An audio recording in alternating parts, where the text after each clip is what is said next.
Shabbat in kosher? Like you keep Shabbat like by the Jewish halacha, like no phone or electricity. Yeah, I whole 9 yards? Yeah, for sure, man. I keep Shabbat, halakha. I keep Shabbat, no phone, no electricity, and so I just stay locked into that, for sure, man. And you study, right? You know, I study every day, bro. I have a 4 o'clock a.m.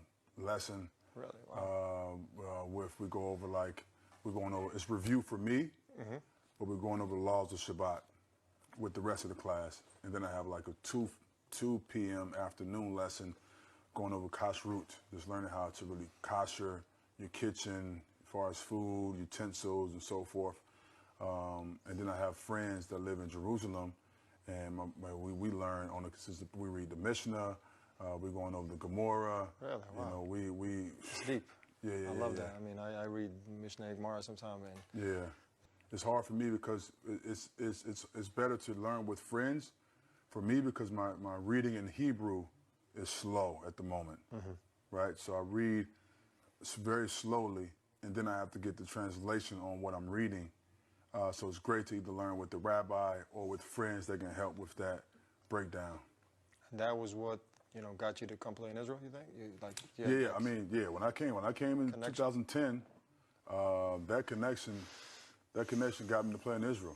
I wanted to be here. I wanted to live here. I wanted to be a part of the culture, and so that fuel somewhat led me to come to Israel and then to play here, and I haven't left since.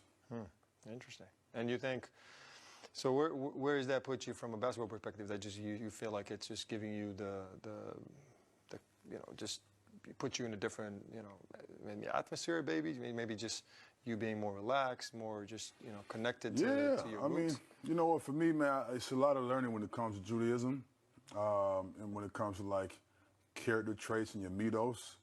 These lessons that I'm learning along the way is helping me to become a better man, and that's what I'm ultimately all about, is just being able to become like a better individual, and you know, and this is helping me a lot. I love that it connects you, you know, at least with my family, just really put us together. And, you know, especially us being in the U.S. for 10 years, we kind of, you know, you miss some of the, you know, traditions that you have here, you know, being in Passover or Yom Kippur. You know, there's situations, you know, if you live in Sacramento, for example, you don't really feel Yom Kippur. It's just a regular day on the outside. Right. And then when you start doing it, when, you know, you preach it to your kids and you're talking about the history and your wife, and you kind of, you know, it brings you together. Beautiful. It's beautiful, man. Listen.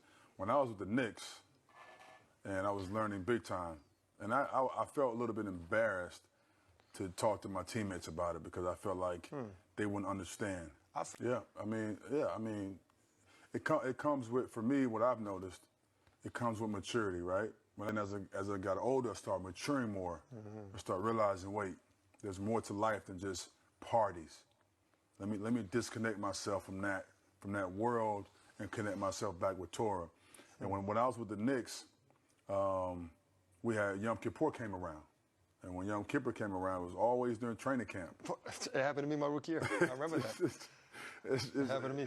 It's always during training camp, and my trainers knew where I was holding. They knew, like, all right, Amari, he's going to fast.